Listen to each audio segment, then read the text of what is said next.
মহেশপুরে দত্তনগর কৃষি খামারে ঝিনাইদহ ৩ ও চুয়াডাঙ্গা ২ আসনের এমপির মতবিনিময়। ঝিনাইদহের মহেশপুর উপজেলার এশিয়ার বিখ্যাত দত্তনগর কৃষি খামারে বিএডিসির ঊর্ধ্বতন কর্মকর্তা ও খামার পরিচালকদের সাথে এক গুরুত্বপূর্ণ মতবিনিময় সভা অনুষ্ঠিত হয়েছে। বৃহস্পতিবার বিকেলে খামারের সম্মেলন কক্ষে এই সভা অনুষ্ঠিত হয়।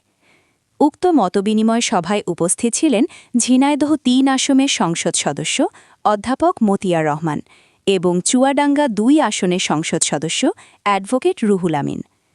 মতবিনিময় সভায় এমপিদ্বয় খামারের বর্তমান অবস্থা, উৎপাদন কার্যক্রম এবং নানা সমস্যার কথা শোনেন।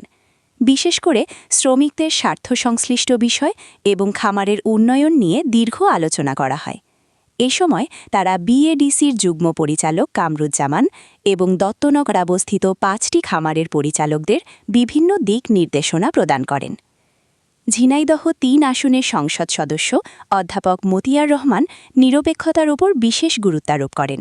তিনি বলেন, আপনারা দলমতের ঊর্ধ্বে থেকে দেশ ও খামারের স্বার্থে পবিত্র দায়িত্ব পালন করবেন।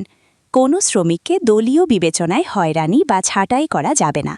প্রতিটি শ্রমিক ও কর্মচারী নির্ভয়ে তাদের কাজ চালিয়ে যাবেন। আমরা চাই খামারের উৎপাদন আরও বৃদ্ধি পাক। সভায় অন্যান্যদের মধ্যে উপস্থিত ছিলেন বিএডিসির যুগ্ম পরিচালক কামরুজ্জামান, ৫টি খামারের পরিচালকবৃন্দ, কেন্দ্রীয় মজলিসে সুরা সদস্য ও জেলা শাখার সহকারী সেক্রেটারি, সাবেক উপজেলা চেয়ারম্যান অধ্যাপক মাওলানা আব্দুল হাই, মহেশপুর উপজেলা আমির অধ্যাপক ফারুক আহমেদ ও উপজেলা সেক্রেটারি ইসমাইল হোসেন পলাশ, পৌর আমির নৌফিল হোসেন সহ স্থানীয় গণ্যমান্য ব্যক্তিবর্গ। সভায় উপস্থিত কর্মকর্তারা খামারের আধুনিকায়ন ও শ্রমিকদের ন্যায্য অধিকার নিশ্চিত করার বিষয়ে সংসদ সদস্যদের সহযোগিতা কামনা করেন।